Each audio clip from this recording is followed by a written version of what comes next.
Hello student, इस video में आपको इनकम टैक्स का ऐसा क्वेश्चन बताने जा रहे हैं जो पेपर में कई बार पूछा गया है। पेपर में पूछा जाता है, वैसे भी इसके बारे में आपको जानकारी होनी चाहिए। अस्थाई खाता संख्या, अस्थाई खाता संख्या, ध्यान दीजिएगा। अस्थाई खाता संख्या इसको बोलते हैं परमानेंट। पी मतलब परमानेंट, ए मतलब अकाउंट, संख्या मतलब एन। पैन कार्ड आपके यहाँ जो बनता होगा वही है अस्थाई खाता संख्या। ठीक है। इसे ये क्या होता है? यह कर अधिकारी किसी व्यक्ति को उसकी पहचान के लिए आवंटित करता है। कौन? कर अधिकारी किसी व्यक्ति को उसकी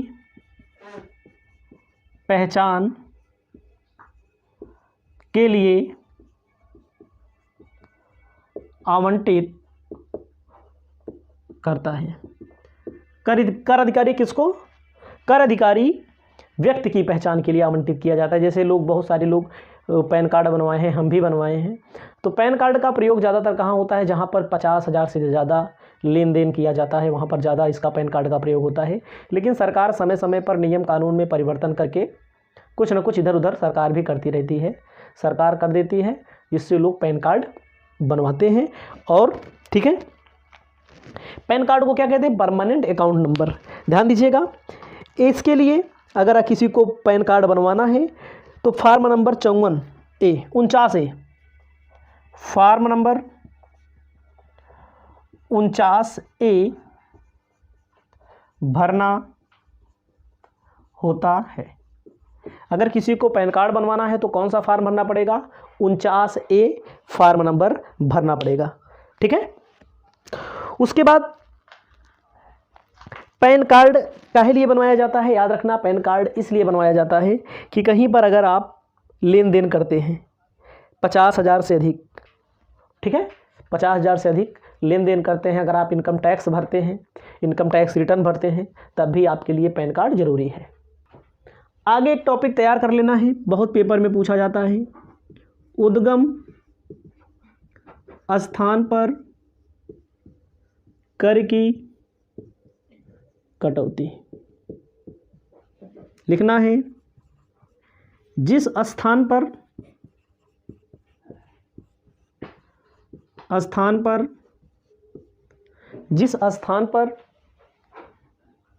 धन पैदा हो, उसी स्थान पर कर का काटना, उसी स्थान पर कर काट लेना। उद्गम स्थान पर कर की कटौती कहलाता है। ध्यान दीजिएगा भैया, इसको वो क्या बोलते हैं? TDS, tax reduction at source. जैसे मान लीजिए कोई कंपनी में, मान लीजिए आपके पास कोई कंपनी हो ना, कंपनी में कर्मचारी काम करते हो, या आप मान लीजिए लॉटरी खिलवाते हैं ना, लॉटरी पे टैक्स लगता है, आपको पता ही है। तो जैसे आप ड्रीम 11 सुने होंगे ना, ड्रीम 11 बहुत लोग यूज करते हैं और बहुत लोग पैसा भी कमाते होंगे। तो ड्रीम 11 पे पैसा जितना भी, मान लीजिए कोई आदमी 2 करोड़ कमाया या 1 करोड़ कमाया, क्या वो आदमी 1 करोड़ या 2 करोड़ पूरा पा जाएगा?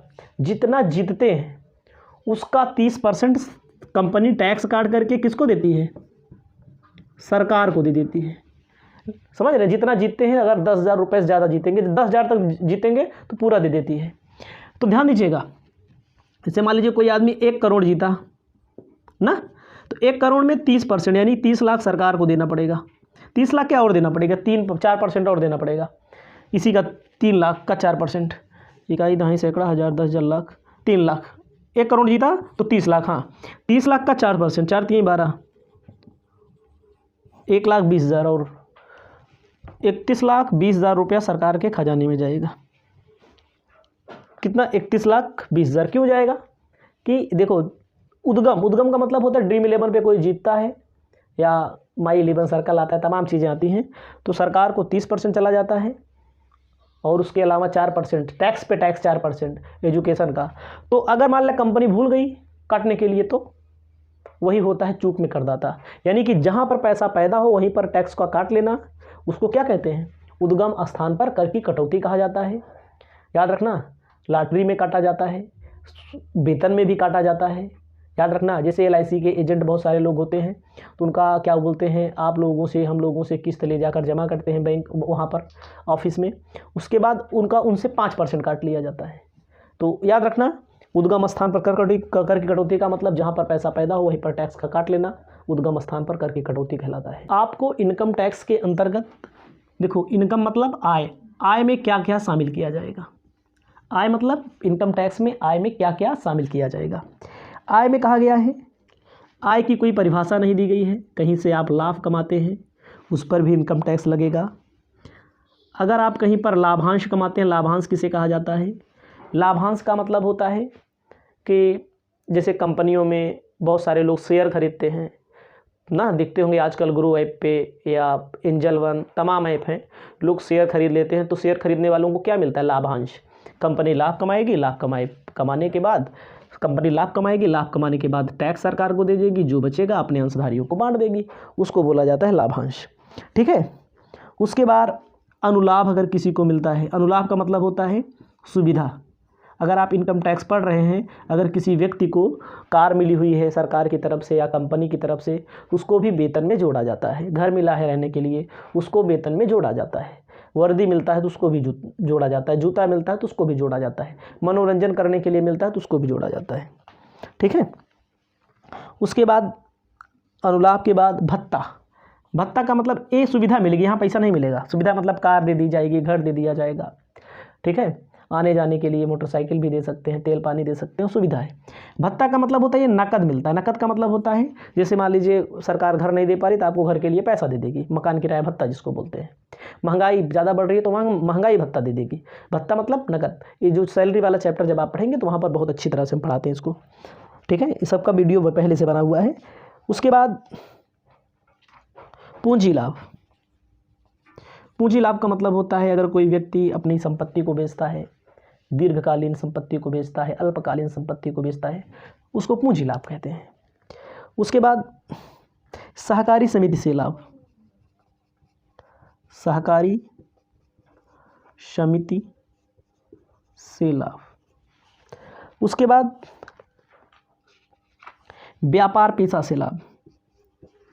सबको कहाँ से, इस सबको सैलरी में ही जोड़ा जाता है। ठीक है। बहुत सारी चीज़ें हैं। तो व्यापार पेशा, लॉटरी, घुड़दौड़, वर्ग पहेली ना, लॉटरी, घुड़दौड़, वर्ग पहेली, इन सब चीज़ों को भी कहाँ शामिल किया जाता है, आय में शामिल किया जाता है। आप उनको आगे ध्यान देना है। टैक्स का दर, कर की दर, कर की दर जब व्यक्ति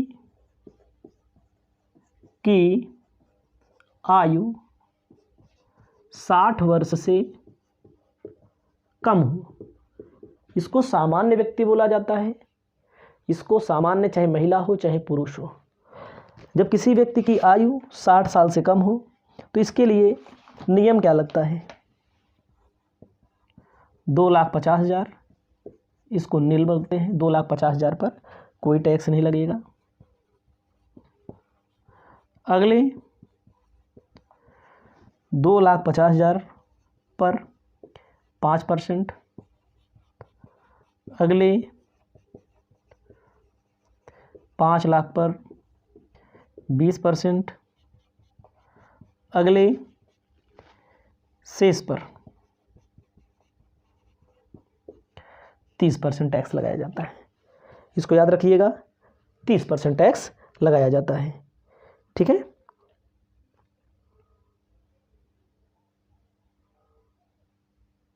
इसको लिख लीजिए, इसको सामान्य नागरिक बोला जाता है। ठीक है। आगे चलते हैं। आगे जब किसी व्यक्ति की आयु आयु आयु 60 साल से अधिक, 60 वर्ष से अधिक, 80 से कम हो, तब क्या होगा? 60 साल से अधिक होगा लेकिन 80 साल से कम होगा, तब क्या होगा? इसको बोलते हैं वरिष्ठ नागरिक, चाहे महिला हो चाहे पुरुष। वरिष्ठ नागरिक प्रथम 3 लाख पर नील, पहले 3 लाख पर नील होगा, ठीक है। जितना भी पैसा कमाता होगा पहले 3 लाख पर नील होगा, फिर अगले 2 लाख पे, ध्यान दीजिएगा, ठीक है। अगले 2 लाख पर 5%, अगले रुक जाओ यार 5 लाख पे 20%, शेष पर 30%, ठीक है। अब आपको लिखना है अति वरिष्ठ नागरिक।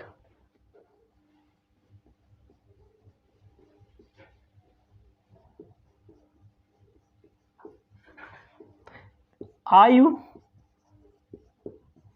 80 वर्ष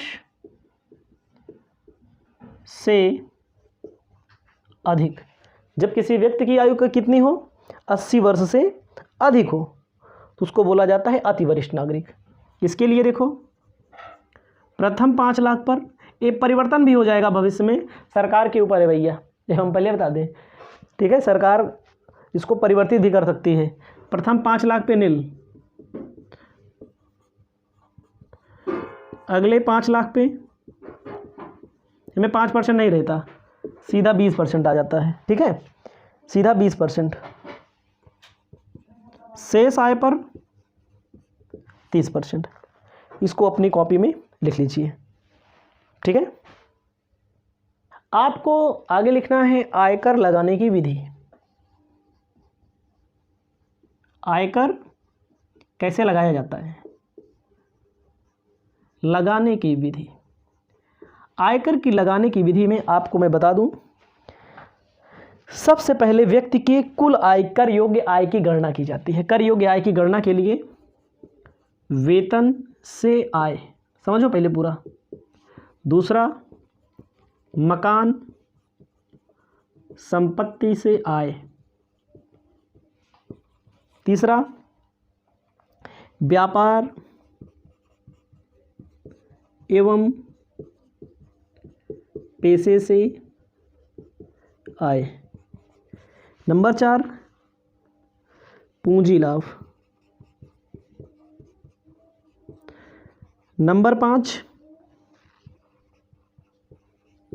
अन्य साधनों से आय। इन पांचों को भैया जोड़ लिया जाता है ना, इन पांचों को जोड़ा जाता है, तो इसको बोलते हैं सकल कुल आय। मैंने इसको पहले भी बताया था, सकल कुल आय। सकल कुल आय में से धारा 80C से 80U की कटौती घटाते हैं, उसके बाद जो निकल के आता है उसको बोला जाता है कुल आय बोला जाता है, ठीक है, कुल आय बोला जाता है।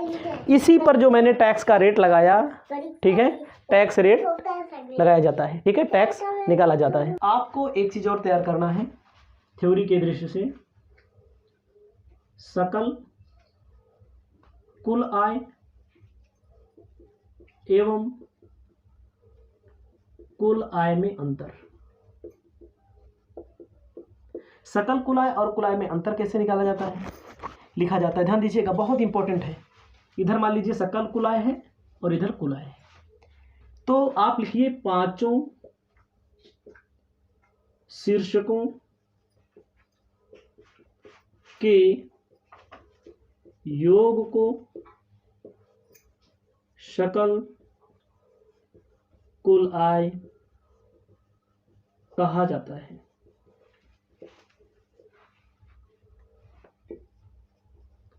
सकल कुल आय में से ना, सकल कुल आय में से धारा 80C से 80U घटाने पर जो आता है उसे कुल आय कहते हैं। समझिएगा, पांचों शीर्षकों की इनकम को जोड़ेंगे तो कुल आय होगा, और इसी में इसी सकल कुल आय में से 80C से 80U की कटौती घटा लेंगे तो कुल आय होगा। ठीक है, पूर्णांकित नहीं किया जाता।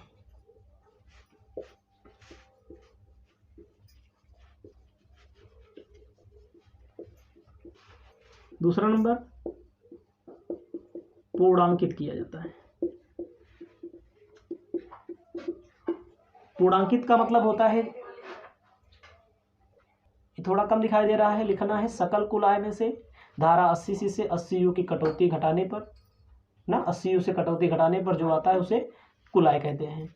पूर्णांकित नहीं का मतलब होता है, जैसे मान लीजिए 1,50,599 है, तो यहाँ पर इतना ही लिखा जाएगा, 2,599 ही। अगर कुल आय है तो इसी चीज को 2,50,600 पूरा लिखा जाएगा। ठीक है, अगला है तीसरा, सकल कुल आय से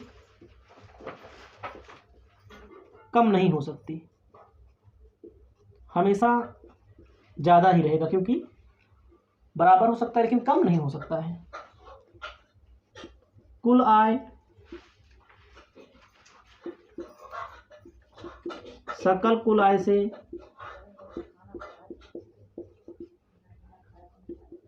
कम होती है।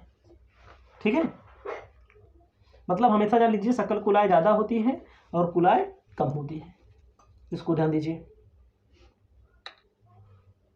उसके बाद आगे चलते हैं, कृषि आय शामिल नहीं किया जाता। इसमें कृषि आय शामिल नहीं किया जाता। ठीक है, यहाँ पर 5,000 से अधिक होगा तभी शामिल किया जाएगा।